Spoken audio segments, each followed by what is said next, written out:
Hello champions. मैं गौरव चौधरी आपका स्वागत करता हूं अपने प्लेटफॉर्म पर। देखिए, मैं आज आपको बताने आया हूं शॉर्ट के बारे में। जो शॉर्ट हैंड है वो हमारी किन किन प्रणालियों में सीखी जाती है, क्योंकि शॉर्ट हैंड हमारी हिंदी में भी सीखी जाती है और शॉर्ट हैंड हमारी इंग्लिश में भी सीखी जाती है। लेकिन अगर हम बात करें इंग्लिश शॉर्ट हैंड की, तो वो आपका एक ही प्रणाली में सीखी जाती है। लेकिन हिंदी शॉर्ट हैंड हमारी चार प्रणालियों में सीखी जाती है।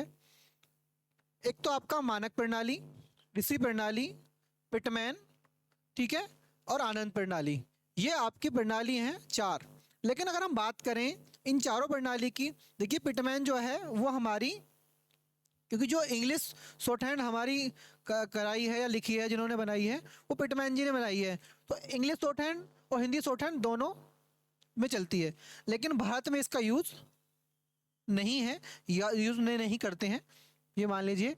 बात करें आनंद प्रणाली की, आनंद प्रणाली कहीं कहीं आपका 1 से 2% आपका यूज़ में लेते हैं, कहीं कहीं आपके सिखाई जाती है।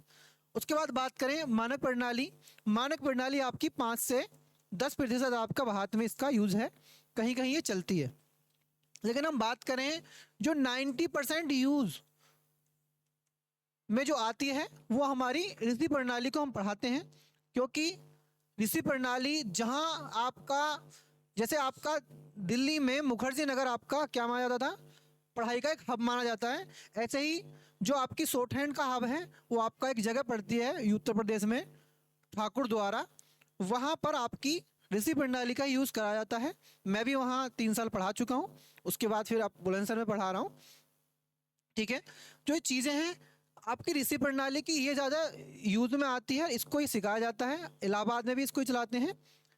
लेकिन इसके यूज़ का जो कारण है वो ये है कि इसकी भाषा, इसके तरीके से भाषा को सिखाना बहुत सरल तरीके से हम इस भाषा को सीख सकते हैं इसको, इसलिए ऋषि प्रणाली को प्रायोरिटी दी गई है, ठीक है।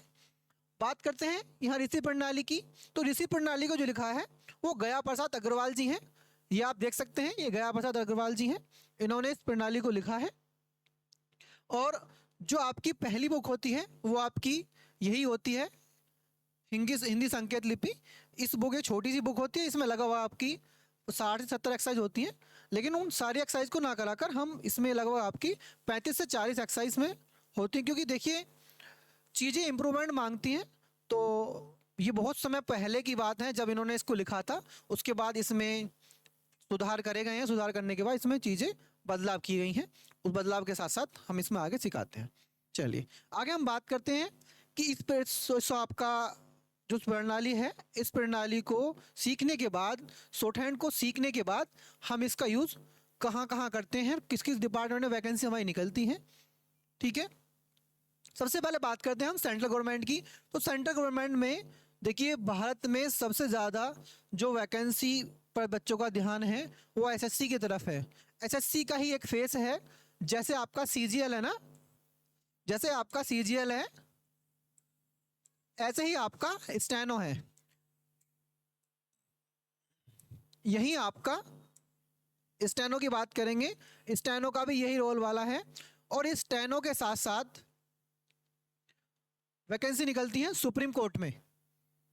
सुप्रीम कोर्ट के साथ साथ वैकेंसी निकलती हैं आप सेंट्रल गवर्नमेंट में, डीडीए में, दिल्ली डिप्लोमा अथॉरिटी में, और आपका डीएसएसबी में निकलती हैं, डीआरडीओ में निकलती हैं।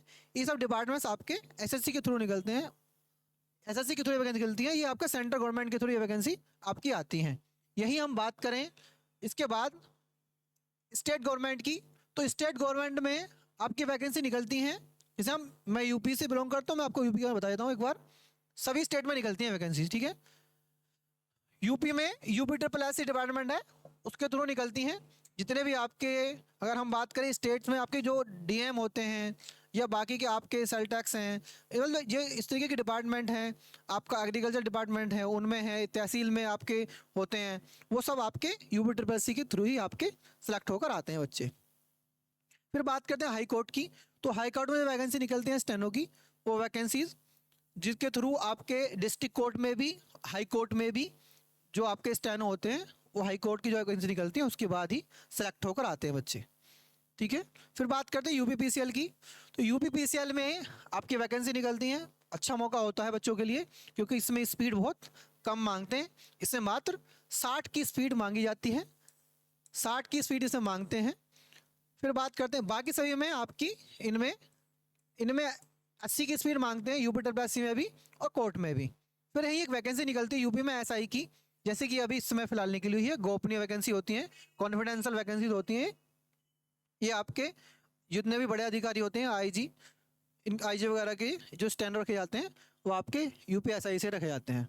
ठीक है, ये वैकेंसी अच्छी होती है, बढ़िया होता है, 2 स्टार मिलता है, 2 स्टार लगाने के लिए मिलता है, मौका अच्छा होता है इसमें। फिर बात करते हैं ही आपकी सचिवालय में आपकी एपीएस की वैकेंसी निकलती हैं, एडिशनल प्राइवेट सेक्रेटरी। ये मान लीजिए शॉर्ट हैंड के क्षेत्र में एक अच्छा ओहदा होता है, बढ़िया टॉप मोस्ट वैकेंसीज में आती है आपकी एपीएस की जो है। बट ये वैकेंसी हर साल देखने के लिए नहीं मिलती है। इसका जो वैकेंसीज निकलने का टाइम होता है वो आपका 2 से 3 साल में एक बार निकलती है। ये अपने आप में खुद अधिकारी होता है, एडिशनल प्राइवेट सेक्रेटरी। ठीक है, मैं अगर बात करूं स्टेनो के क्षेत्र में तो एकदम बेस्ट नौकरी मानता हूं मैं इसको। ठीक है, फिर बात करते हैं रिपोर्टर की। रिपोर्टर की वैकेंसी भी निकलती है आपका स्टेनो से निकलती है। यहाँ मैं आपको बताऊं, यहाँ 120 की स्पीड इसे मांगते हैं, और 120 की स्पीड सिर्फ आपकी शॉर्ट हैंड की होनी चाहिए, रिटर्न की इसमें कोई वैल्यू नहीं होती है, रिटर्न इसमें नहीं मांगते हैं। ठीक है।